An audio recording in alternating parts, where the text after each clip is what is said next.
যোগাযোগ করতেছে, এদিক থেকে আমাকে সে ব্লেম দিচ্ছে শুধুই। এরপর একটা পর্যায়ে এসে আলম হয়তো সিদ্ধান্ত নেয় সে যে আমার সাথে সে সংসার করবে না। সিদ্ধান্ত নিয়ে আমাকে একদিন হুট করেই বলে যে আমাকে 10,000 টাকা পাঠাও, আমি দুধ দিয়ে গোসল করবো।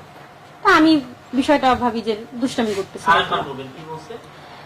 বলতেছে 10,000 টাকা পাঠাও, আমি দুধ দিয়ে গোসল করবো। আপনাকে নিয়ে গোসল করবে, আপনার কাছে টাকা নিয়ে? হ্যাঁ। মানে তার দুধের এত অভাব?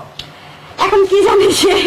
পরে আমি আচ্ছা আমি শেষ করি। পরে আমি বললাম যে দেখো, তুমি যদি এই ধরনের সিদ্ধান্ত নিয়েই থাকো যে আমাকে তালাক দিবা, তাহলে আমরা পারিবারিক ভাবে বসি, ফ্যামিলির সাথে বসি। না, সে ফ্যামিলির সাথে বসবে না। সে কি করলো, বিভিন্ন জেলা থেকে মানুষ খবর দিল, খবর দিয়ে এনে সে একদম সাংবাদিক ডেকে এনে আমাকে তালাক দেয়। দুধ বলে সে দুধ আসছে বিভিন্ন জেলা থেকে, কিন্তু না, সে তার আগের দিন আমি তাকে টাকা পাঠাই, সেই টাকা দিয়েই হয়তো বা সে দুধ কিনে সে তালাক দেয়। তালাক দেওয়ার পরে সে অসংখ্যবার আমার সাথে যোগাযোগ করার চেষ্টা করেছে, সে আমার সাথে দেখা করার চেষ্টা করেছে। আমি বলেছি না, যেখানে তুমি আমাকে 3 তালাক দিয়েছো সেখানে আমি তোমার সাথে আর দেখা করতে চাই না। আমি অনেক চাপ দিই কাগজ কলমের জন্য। সে দুধ দিয়ে গোসল করছে ঠিকই, কিন্তু সে কাগজ কলমে আমাকে তালাক দেয় না।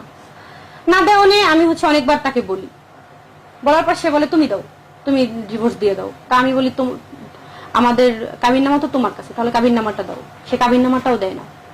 কাবিন নামাটা না দেওয়া নিয়ে আমি খুব রেগে যাই তার সাথে, বলি যে তুমি তোমার স্বাধীনতা নিয়ে চলতেছো, আমাকে কেন আমার মতো চলতে দিচ্ছ না।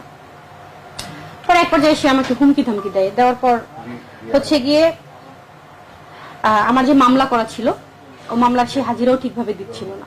তো আমি এই 2 দিন আগে দেখলেন যে তার নামে গ্রেপ্তারি পরোয়ানা জারি হয়েছে।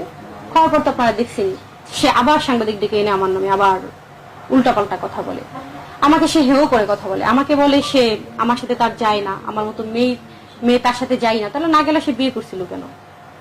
আমার মতো মেয়ে যদি তার সাথে নাই যায়, তাহলে বিয়ে করছে কেন? আর আমার জন্য এত পাগলামি কেন করছে? আর যেটা বলবো যে তার সাথে আমার বনিবনত না হওয়ার একটাই কারণ তার পরকীয়া। হ্যাঁ, আপনারা যদি বুঝে থাকেন যে ম্যাক্সুবির জন্য আমার সংসার ভেঙেছে, না, আমার সংসার ভেঙেছে মিথিলার জন্য। আমি এটা শুরুতে বলেছি, এখনো বলছি, শেষ প্রান্তে গিয়েও বলবো যে আমার সংসার, হিরো আলমের সাথে আমার সংসার ভেঙেছে তার পরকীয়ার জন্য, মিথিলার জন্য। ঠিক আছে? আচ্ছা আপু, এই যে দুধের টাকাটা আপনি দিয়েছিলেন, এটা প্রুফ কি? এটা আমি তাকে বিকাশের মাধ্যমে দিয়েছি। তার মানে কি আপু, এটা কি আপনারা কি আসলে একটা কথা বলবেন, অনেকে বলে কি আপনারা 2 দিন পর নাটক খেলা করেন শুধু ট্রেন্ডিং এ থাকার জন্য, মানে আপনাকে নিয়ে কথা বলতেছে। ও আচ্ছা আমি একটু শেষ করি। আপনি এটা মনে করে দিচ্ছেন, আমার মনে ছিল না। হিরো আলম বলে তার নাম নিয়ে ট্রেন্ডিং এ আসতে হবে, কি টাইম লাইনে থাকি। আচ্ছা, এই টাইম লাইনটা কি? টাইম লাইনে কি যে সাংবাদিক ডেকে এনে কথা বলে টাইম লাইনে থাকতে হবে? আমরা যেহেতু আর্টিস্ট, আমরা কাজ দিয়ে টাইম লাইনে থাকবো, তাই না?